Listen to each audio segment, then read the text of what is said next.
Assalamualaikum warahmatullahi wabarakatuh. Jumpa lagi di channelnya Bung Fei. Di video kali ini saya ingin membahas bagaimana cara kita menentukan sebuah harga jasa servis kepada konsumen kita. Jadi kita nggak boleh asal-asalan memberikan harga atau menentukan harga seenaknya ya. Karena satu, ini bisa merusak harga pasar. Yang kedua, bisa menjadi penilaian negatif. Karena kan harga itu salah satu nilai ya yang diberikan kepada si konsumen terhadap keprofesionalan kita. Jangan sampai hasil jasa kita nggak sesuai dengan harga yang kita berikan. Kalau saya memberikan harga itu tergantung dari si konsumennya, dari jenis konsumennya. Saya di sini punya dua jenis konsumen. Yang pertama adalah konsumen yang memanggil saya ke lokasi mereka, dan yang satu lagi adalah mereka yang datang ke toko saya. Ini dua hal yang berbeda dalam menentukan harga untuk saya berikan. Jadi kita bahas satu persatu dulu ya. Untuk yang pertama kita bahas dulu untuk jenis konsumen yang memanggil jasa kita. Karena sebelum saya memiliki toko kan saya IT freelance. Saya biasa dipanggil-panggil. Nah, buat teman-teman yang freelance juga, yang biasanya datang ke tempat konsumen, boleh lanjut tonton video ini sampai selesai ya, biar kita bisa sama-sama diskusi. Sebelum masuk ke pembahasan, saya mau mengucapkan dulu terima kasih kepada yang udah support channel ini dengan mensubscribe dan like video-video di channel saya. Oke, kita masuk ke pembahasan. Jadi kita bahas dulu konsumen yang memanggil jasa kita ya. Kita biasanya disebutnya teknisi panggilan. Nah, saya di sini juga membagi kategori lagi terhadap konsumen yang memanggil kita. Yang pertama adalah konsumen rumahan. Ini biasanya perorangan yang memanggil kita ke rumah mereka atau ke tempat kerja mereka, tapi hanya memperbaiki perangkat pribadi mereka aja ya, Terus yang kedua adalah konsumen industrial. Nah, ini yang berhubungan sama perbaikan perangkat yang berhubungan sama industri, bisa di perkantoran atau di mesin industrinya tersebut. Dan nanti saya kasih beberapa contoh karena saya punya rekanan yang kebanyakan juga industri. Oke, dari dua kategori konsumen di atas kita harus menilai dulu resikonya. Resiko terhadap konsumen rumahan atau resiko terhadap konsumen industrial. Ini kita harus paham resikonya karena mereka punya karakter yang berbeda. Oke, kita bahas dulu yang pertama, yaitu konsumen rumahan, karena ini yang menurut saya konsumennya yang unik ya. Untuk konsumen rumahan, mereka biasanya mencari jasa servis berdasarkan harga. Oke, mereka biasanya searching dan mencari harga-harga terendah. Nggak sedikit juga sih yang cari memang reputasinya bagus. Tapi balik lagi biasanya mereka akan menawar harga gitu. Jadi untuk konsumen rumahan, mereka biasanya kan mencarinya yang harganya rate-nya yang murah-murah ya. Nah, kita harus memberikan informasi dulu secara detail. Oke, sebelum kita datang ke lokasi nih, jangan sampai teman-teman dihubungi, saking semangatnya teman-teman langsung datang. Wah, ini kebanyakan zong ya. Pengalaman saya sih zong. Daripada zong, lebih baik ikutin cara-cara step by stepnya saya ya.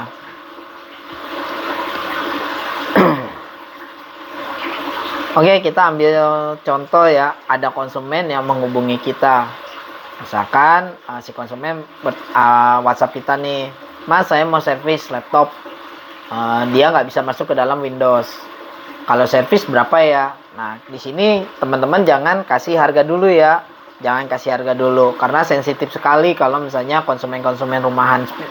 Kalau misalnya industrial itu biasanya mereka nego harganya enak di tempat gitu, karena kita harus ngecek dulu dan lain-lain. Tapi kalau si konsumen rumahan sebaliknya, biasanya mereka menentukan harga dulu di awal, baru kita datang ke rumah. Karena kalau misalnya kita langsung datang ke rumahnya, nanti pasti pulangnya antara harganya nggak sesuai atau ya maaf ya, keseringan itu kalau saya datang ke rumah-rumah itu kita nggak bisa nentuin harga, nggak bisa ini, mereka menganggapnya servis itu salam tempel aja, terima kasih ya mas, saya pernah dikasih sekitar buat ongkos aja, buat bensin aja gitu. Jadi lebih baik di awal kita negosiasi dulu. Oke, kita lanjut ya. Konsumen menghubungi kita, mas saya mau servis laptop, nggak bisa masuk Windows, kalau servis berapa ya? Nah, yang pertama kali kita tanyakan adalah lokasinya di mana. Nah, kalau misalkan si konsumen memberitahu lokasinya di daerah A dan jaraknya lumayan jauh, misalkan kita udah tahu nih kira-kira kalau ke sono bensinnya habis berapa gitu. Nah, kita tentuin dulu harganya, harga kalau misalnya kita datang ke lokasi. Maaf mas atau mbak, kalau misalnya kita mau ke lokasi, pengecekannya aja sekitar biayanya, kalau saya di sini 30.000 ya teman-teman ya, 30.000 itu untuk area Bogor. Jadi kalau selama daerah Bogor, dalam lingkup Bogor, jarak berapapun saya pasti kasih 30.000. Nah, 30.000 ini harus deal dulu karena untuk transport. Nah, kalau misalnya nanti dicek ternyata kerusakannya mereka nggak mau perbaiki, kan kita udah dapet nih biaya capeknya, biaya transportnya, waktu kita kan ya lumayan ya, ada 30.000 buat isi bensin lagi. Oke, kalau misalnya si konsumen keberatan yang atau mas bisa nggak kalau dicek dulu, ya kita harus balik lagi memberi pernyataan kalau misalnya kita harus datang ke lokasi pengecekan, baik jadi atau tidak jadinya nanti diperbaiki, itu dikenakan cas sekitar 30.000. Jadi teman-teman nggak rugi bensin. Kalau sudah deal ya, kalau sudah deal kita jangan langsung berangkat juga. Kita kita kalau bisa konsultasi dulu aja, kita tawarkan konsultasi dulu. Mas mbak kalau mau dikonsultasi dulu via video call atau dikirimkan gambar atau foto dari tipe kerusakannya gitu loh. Kayak misalnya tidak bisa masuk Windows itu kan banyak ragamnya ya teman-teman, apalagi Windows 10. Itu bisa terjadi crash di sistemnya atau permasalahan di bagian hardware-nya. Harddisknya bermasalah, bad sector atau lain-lain. Apalagi kalau sudah SSD itu biasanya juga ada SSD itu looping ya dia yang nggak bisa masuk ke Windows.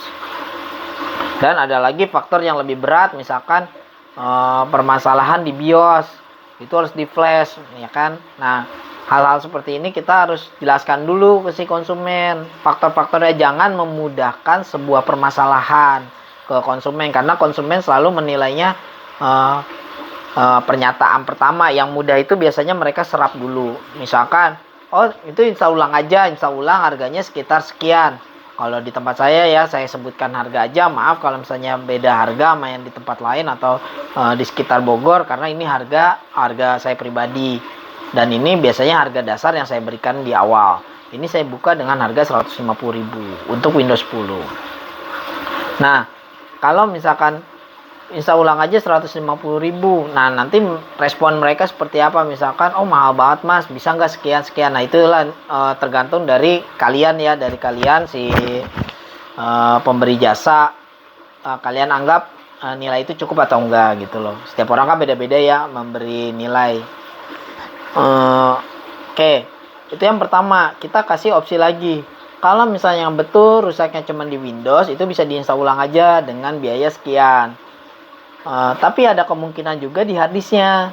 Nah, kalau harddisk itu nanti kita adakan pengecekan juga di lokasi, bisa dilihat langsung sama mas atau mbaknya ya, bisa dicek langsung menggunakan software. Nah, nanti kalau rusak di bagian itu kira-kira biayanya sekian gitu. Jadi kita dikasih tahu dulu nih di awal, kerusakan sekian berapa, kerusakan sekian. Jadi mereka nggak kaget gitu, mereka nggak shock kalau benar-benar memanggil jasa kita. Nah, masalah harga teman-teman bisa tentukan sendiri harganya sepantasnya. Tapi saran saya jangan pernah merusak harga pasar. Karena kesian yang betul-betul mereka mencari nafkah di sini ya, yang benar-benar mereka sedang berjuang di jasa servis ini. Karena saya sendiri mengalami jasa servis itu bukannya membaik malah memburuk harganya gitu. Malah sekarang banyak yang nge-share kan banyak ilmu-ilmu yang install ulang sendiri gitu kan. Jadi ya keprofesionalan kita itu dituntut di sini. Nah, sayang kan kalau misalnya kita memberikan harga kepada diri kita sendiri atau resiko yang kita ambil itu dengan harga yang rendah. Karena itu resikonya gede loh, Mas. Kalau apalagi konsumen-konsumen yang rumahan ya. Kalau rumahan itu biasanya lebih rewel ya.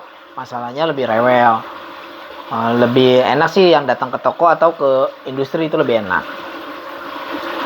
Nah, setelah kita memberikan harga, kita lihat respon mereka kira-kira seperti apa. Kalau misalnya mereka tetap, ya udah Mas, cek aja dulu, nanti transportnya diganti. Nah, itu kita baru siapkan alat-alat servis kita. Jangan lupa ya, kayak flash disk buat install ulangnya, atau DLC untuk nanti backup data. Biasanya mereka butuh data-datanya atau lain-lain, itu kita harus prepare. Terus jangan lupa juga dibawa, kalau misalnya teman-teman punya stok hard disk atau SSD itu dibawa juga, takutnya memang rusak dan harus diganti. Oke. Setelah deal-dealan kita berangkat, setelah berangkat kita datang kita cek ya kan, kita perbaiki, dan kesepakatan itu menjadi kunci. Nanti kalau misalnya teman-teman kerjaannya udah selesai, biayanya mereka juga udah tahu gitu. Karena banyak pengalaman saya, kalau misalkan panggilan ke rumah-rumah itu deal di awal, begitu pulang kita cuman, Mas maaf ya saya cuman ada segini ya. Entah budaya atau apa, menghargai seseorang itu dengan terima kasih, padahal mereka itu nggak mikir juga sih nanti kalau rusak lagi gimana gitu. Orang juga kapok. Saya sering banget ketemu konsumen seperti ini, datang begitu perbaikan harganya nggak cocok, ya saya mah terima-terima aja, ya udah alhamdulillah, mungkin rezeki saya segitu. Cuman kan sewaktu kita mau dipanggil lagi gitu kan, kita mikir-mikir, kalau misalnya ada kerjaan lain ya lebih baik kerjaan yang lain gitu ya. Oke, jadi untuk harga setiap jasa tentunya beda-beda ya. Kita harus tahu dulu jenis jasa yang kita tawarkan, terus risikonya dan harga-harga spare partnya. Next video kita bahas konsumen yang datang ke toko itu cara menentukan harganya seperti apa. Terus nanti saya juga mau menjelaskan jasa-jasa yang saya tawarkan, terus harga-harganya bagaimana. Saya akan buka-bukaan di sini. Mudah-mudahan sih harga saya adalah Oke, saya akan buka-bukaan di sini.